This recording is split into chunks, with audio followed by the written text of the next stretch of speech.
Dear students, आज हम एक नया टॉपिक लेते हैं, आंकड़ों का प्रबंधन। ठीक है। आंकड़ों का प्रबंधन में सबसे पहले चीज़ तो हम ये पाते हैं डाटा, है ना। आंकड़े क्या होते हैं ये?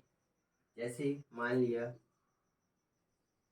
किसी कक्षा के विद्यार्थियों द्वारा, मान लो उनका गणित का टेस्ट लिया, ठीक है। तो गणित टेस्ट में प्राप्त अंक या किसी कक्षा के विद्यार्थियों की ऊंचाई सबकी अलग अलग होगी, नापेंगे तो, है ना। किसी कक्षा के विद्यार्थियों की ऊंचाई के बारे में जानकारी निकालना, या हम ले लें किसी खिलाड़ी द्वारा किसी खिलाड़ी द्वारा 10 मैचों में बनाए गए रन।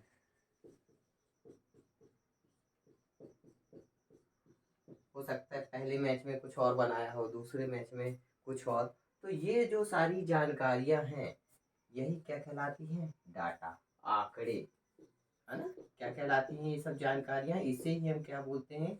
आंकड़े। ठीक। अब इसके बाद आता है आंकड़ों का संगठन। नेक्स्ट टॉपिक क्या है? आंकड़ों का संगठन। ये जो आंकड़े हैं सब ज्यादातर हमें प्राय असंगठित रूप से प्राप्त होते हैं। असंगठित मतलब कि यथा प्राप्त आंकड़े, या इन्हें हम रॉ डाटा भी कह सकते हैं। ठीक है। तो ये जो आंकड़े हैं प्राय हमें रॉ डाटा के रूप में मिलते हैं। तो इनका एक अर्थपूर्ण निष्कर्ष, मतलब कुछ निष्कर्ष निकले, ये जो आंकड़े दिए गए हैं इसका कुछ निष्कर्ष निकले, इसके लिए हमें इन्हें संगठित करने की आवश्यकता होती है। ये अपन एक एग्जाम्पल के द्वारा समझेंगे किस तरीके से। जैसे सपोज मान लिया हमने विद्यार्थियों का एक समूह खड़ा हुआ है, ठीक है।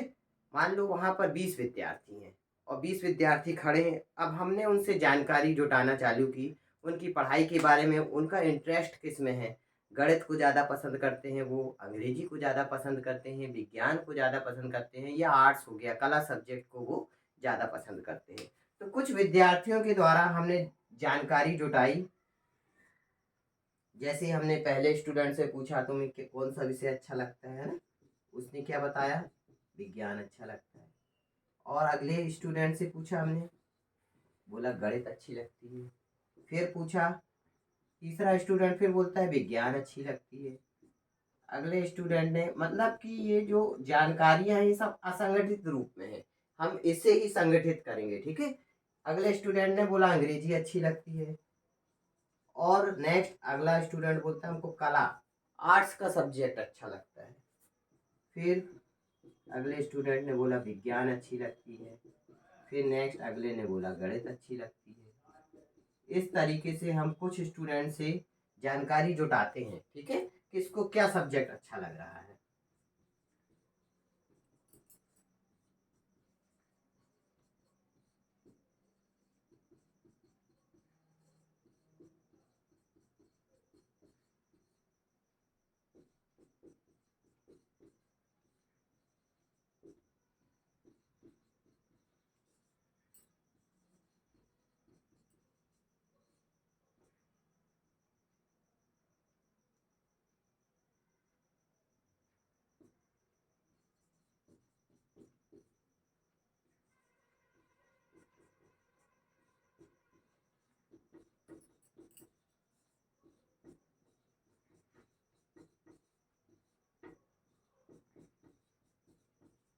इस तरीके से ये कुछ स्टूडेंट्स हैं, उनके बारे में हमने क्या जानकारी प्राप्त की कि आप लोगों को कौन सा विषय पढ़ने में अच्छा लगता है। उनने अपनी अपनी जानकारी बताई, रुचि बताई, ठीक है।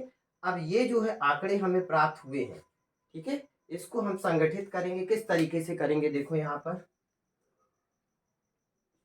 विषय, विषय कौन कौन से हैं? विज्ञान है, गणित है, अंग्रेजी है, विज्ञान है, गणित है,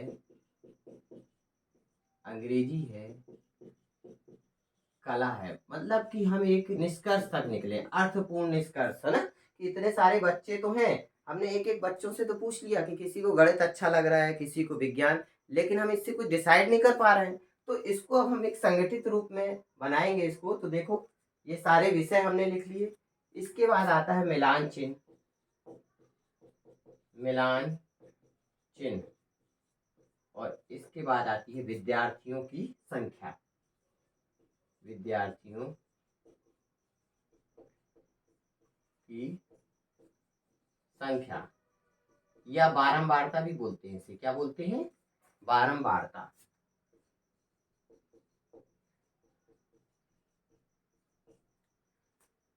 विज्ञान के बारे में देखो, यहाँ पर विज्ञान, कितने बच्चों ने बोला कि उसे विज्ञान में रुचि है? 1 2 3 4 5 और ये 6। 6 बच्चों ने हमको बताया कि उन्हें विज्ञान विषय अच्छा लगता है। मिलान चिन्ह किस तरीके से बनाएंगे? 1 2 3 4, पांचवा जो बनाएंगे जिससे कि एक ग्रुप बन जाए 5 5 का, ऐसी आड़ी रेखा खींच देंगे। फिर 6 7 8 9, फिर 10 में फिर आड़ी खींच देंगे। ठीक है, मतलब 4 ऐसी खींचेंगे, 5वीं में ऐसी खींच देंगे, फिर आगे 6 7 8 9 10 में ऐसे खींच देंगे। तो जब मिलान चिन्ह बनाएंगे तो इस तरीके से हम दर्शा सकते हैं। फिर 1 2 3 4, फिर ऐसे खींच देंगे। तो अभी विज्ञान में हम क्या देख रहे हैं, कितने हमारे पास? 6 है। तो ये 4 खींचा, ये एक 5, और फिर ये 6वां हो गया। और संख्या में हमने क्या लिख दिया? 5 और 1 6। ठीक है, इसी प्रकार गणित, गणित में देखें 1 2 3 4 5 6 7। 7 विद्यार्थियों ने हमको बताया कि उन्हें गणित विषय पढ़ना अच्छा लगता है ना। 1 2 3 4 और ये 5 6 7। 7 विद्यार्थियों ने हमको बताया कि उन्हें गणित अच्छा लगता है। अंग्रेजी कितने विद्यार्थियों को अच्छा लगता है? 1 2 3 और ये 4 बच्चों को अंग्रेजी अच्छा लगता है। 1 2 3 4। और कला कितने बच्चों को अच्छा लगता है, ये भी देख लें हम। 1 2 और ये 3। 3 बच्चों को, मतलब 1 2 3, और ये संख्या होगी 3। मतलब कि ये असंगठित रूप में, रॉ डाटा के रूप में हमारे पास ये जानकारी थी, कौन से बच्चे को कौन से विषय में रुचि है, ये सामान्य जानकारी हमने जुटाई। फिर इससे एक अर्थपूर्ण निष्कर्ष निकाला कि 6 बच्चे ऐसे हैं, इन 20 बच्चों में 6 बच्चे ऐसे हैं जिन्हें विज्ञान विषय में रुचि है, 7 बच्चे ऐसे हैं जिनमें गणित विषय में रुचि है, 4 बच्चे को अंग्रेजी में, और 3 बच्चों को कला में रुचि है। तो ये ही क्या कहलाता है? डाटा को संगठित करना। ठीक है, पहले असंगठित रूप में था, फिर हम एक निष्कर्ष निकालने के लिए डाटा को क्या कर लिए? संगठित कर लिए। अब कभी इनको जो है हम आलेख के रूप में, आयत चित्र या रेखाखंड, दंड रेखाखंड में भी इसको दर्शा सकते हैं। किस तरीके से? देखो, कभी कभी चित्र के रूप में भी दर्शाया जाता है। कैसे? दंड आलेख। क्या बोलेंगे इसको? दंड आलेख। कौन कौन से विषय है हमारे पास? हमारे पास है विज्ञान है, गणित है, अंग्रेजी है, कला है। ये मान लिया हमने विज्ञान, इसके बाद गणित, फिर अंग्रेजी, और फिर कला। ठीक है, अब बच्चों की संख्या देखो, सबसे कम क्या है? 3, और सबसे ज्यादा क्या है? 7। यहाँ हम पहले बना ले, नंबरिंग दे दें, 1 2 3 4 5 6 7 8, इस तरीके से। ठीक है, क्या देखते हैं हम? विज्ञान जो है, 6 बच्चों की रुचि है विज्ञान में, ये विज्ञान है। 6 कहाँ है? ये है। तो ये जो है आयत चित्र हम इस तरीके से दंड आलेख इसमें बनाएंगे। ये विज्ञान विषय में रुचि 6 की सीट तक। ठीक है, फिर गणित में 7 बच्चों को रुचि है, तो ये गणित का बनाएंगे, इसको 7 की सीट तक हम ले जाएंगे ऊपर। ये कहलाता है दंड आलेख। ठीक है। अंग्रेजी, अंग्रेजी 4 बच्चे, ये 4 दिख रहा है ना, इसकी सीट तक बना लेंगे। और कला, कला 3 बच्चे, ये 3। इस तरीके से हम दंड आलेख चित्र के रूप में भी इसे दर्शा सकते हैं।